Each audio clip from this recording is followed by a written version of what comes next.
enseignants. Alors, plutôt que de vous obliger à lire un PDF avec plein d'informations, ce qui n'est pas interdit, vous pourrez si ça vous intéresse, on fait une petite capsule vidéo pour vous présenter le programme de formation continue prof et musique qui va débuter en février. Les inscriptions sont ouvertes maintenant et puis elle est destinée au cycle 1 et au cycle 2. L'idée de ce cours de formation continue est un peu particulier, c'est que nous allons faire une alternance entre la classe, ce que vous faites en classe avec vos élèves, et les cours de formation à la HEP.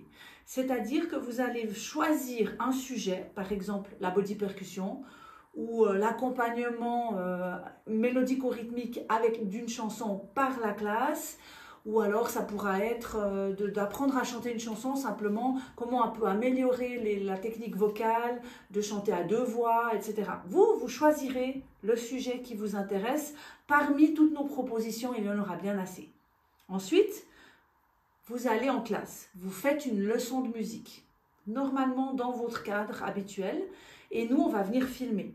À partir de ces vidéos, ça vous permettra de prendre du recul et de regarder comment ça se passe, et on vous posera des questions. Les didacticiens, on vous aide à analyser un peu la leçon, on va vous guider en vous donnant en même temps des nouvelles directives ou des nouvelles informations par rapport aux sciences cognitives, par rapport à comment on apprend la musique, pour un peu détruire certains mythes, et puis pour aller très pragmatiquement dans des choses concrètes pour soutenir l'apprentissage musical de l'enfant sur un plus long terme.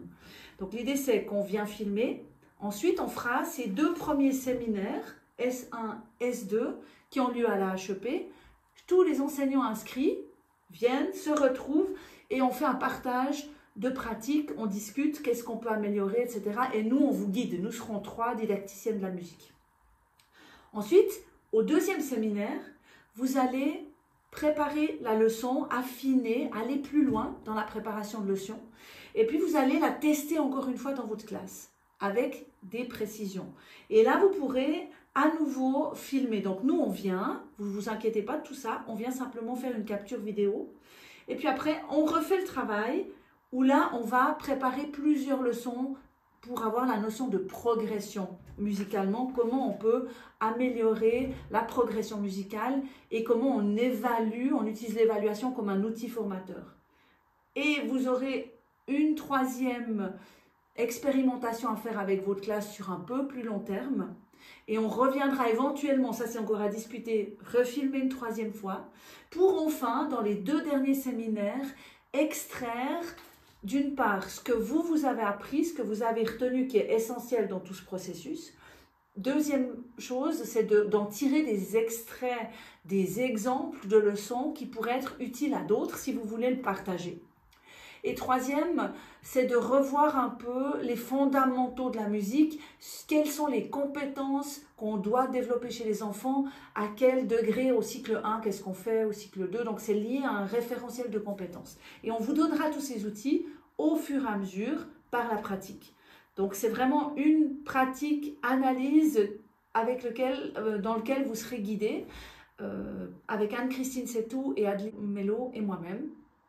Voilà, et les dates, vous les avez dans le dossier, toutes les informations. Je me réjouis de faire votre connaissance à cette occasion ou de vous revoir pour celles et ceux que j'aurais déjà rencontrés. Et je vous souhaite une bonne suite de journée.